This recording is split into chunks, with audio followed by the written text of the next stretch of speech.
तुम्हाला माहिती आहे का, स्वातंत्र्यवीर सावरकर यांनी घेतलेल्या एका उडीमुळे ब्रिटन आणि फ्रान्स हे दोन देश थेट आंतरराष्ट्रीय न्यायालयात पोहोचले होते. पण या गोष्टीतला सर्वात धक्कादायक बाब म्हणजे ही उडी अचानक घेतली नव्हती, तर तिची तयारी अनेक दिवसांपासून सुरू होती. आणि या प्लॅनचा जर एक छोटासा भाग जरी यशस्वी झाला असता, तर कदाचित भारतीय स्वातंत्र्य लढ्याचा इतिहास कायमसाठी बदलला असता. मार्सेलिसच्या या उडीचा इतिहास जाणून घ्यायचा असेल तर हा व्हिडिओ शेवटपर्यंत नक्की बघा. साल होतं 1910.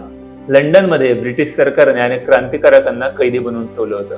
पण त्यातील सर्वात खतरनाक म्हणले जावे असे कैदी होते स्वातंत्र्यवीर विनायक दामोदर सावरकर. सावरकरांवर नजर ठेवण्यासाठी दोन ब्रिटिश अधिकारी कायम त्यांच्या सोबत असायचे. हातामध्ये बेड्या, कडक पहारा आणि समोर भारताचा लांबचा प्रवास. सगळ्यांना वाटत होतं की सावरकर आता काही आपल्या मातृभूमीत परत येऊ शकणार नाही. पण सावरकरांच्या डोक्यात काहीतरी वेगळाच विचार सुरू होता. जहाजावर चढल्यापासूनच त्यांनी प्रत्येक गोष्टीचे निरीक्षण करायला सुरुवात केली.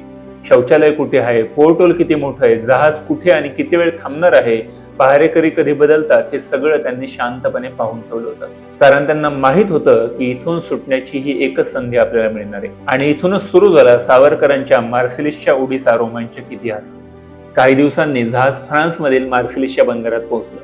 असं सांगितलं जातं की त्या परिसरात भारतीय क्रांतिकारकांचे काही सहकारी त्यांना मदत करायला तयार होते. काही कथानकांमध्ये मॅडम कामा या सावरकरांना मदत करायला येणार होता असा देखील उल्लेख होतो. पण याबाबतचे ठोस ऐतिहासिक पुरावे मात्र उपलब्ध नाहीयेत. त्यांना फक्त एवढंच माहिती होतं की आता नाही तर कधीच नाही. सावरकरांनी शौचालयात जाण्याची परवानगी मागितली. आत गेल्या गेल्या त्यांनी दरवाजाच्या काचेवर स्वतःचा कोट टांगला, जेणेकरून बाहेर उभ्या असलेल्या पहारेकरांना आतल्या हालचाली दिसणार नाहीत. आणि मग त्यांनी समोरच्या पोर्ट होलकडे पाहिलं. साधारण 14 ते 15 इंच. एखादा माणूस त्यातून बाहेर पडेल का यावर कोणाचाच विश्वास बसणार नाही. पण सावरकरांनी प्रयत्न सुरू केला. शरीर खरचटलं, रक्त आलं, पण त्यांनी स्वतःला त्या पोर्ट होलमधून बाहेर काढलं. कारण त्यांना फक्त समोर दिसत होती ती म्हणजे मातृभूमी. आणि पुढच्या क्षणी त्यांनी समुद्रामध्ये उडी घेतली. ब्रिटिश अधिकारी दार तोडून आतमध्ये शिरले, पण तोपर्यंत उशीर झाला होता. सावरकर समुद्रात पोहू लागले होते. त्यांनी किनारा गाठला आणि फ्रान्सच्या भूमीवर ते धावत सुटले. ब्रिटिश अधिकारी त्यांच्या मागे धावत होते. हा पाठलाग काही सेकंदांचा होता, पण या सेकंदांनी इतिहास बदलला. फ्रेंच पोलिसांनी त्यांना पकडलं आणि पुन्हा ब्रिटिशांच्या ताब्यात देऊन टाकलं. त्यावरून प्रश्न निर्माण झाला की फ्रेंच भूमीवर आलेल्या व्यक्तीला ब्रिटिशांच्या ताब्यात देणं कायदेशीर होतं का? कारण हा कैदी आता फ्रेंच सैनिकांचा झाला होता. हा प्रश्न पुढे इतका मोठा झाला की पुढे तो द सावरकर केस म्हणून परमनंट कोर्ट ऑफ आर्बिट्ररी पर्यंत गेला. मित्रांनो, तुम्ही कल्पना करा की एका कैद्याने जहाजात उडी मारली आणि काही मिनिटं पोहत किनारा गाठला आणि त्या काही मिनिटांच्या घटनेचे दोन देशांमध्ये पडसाद उमटले.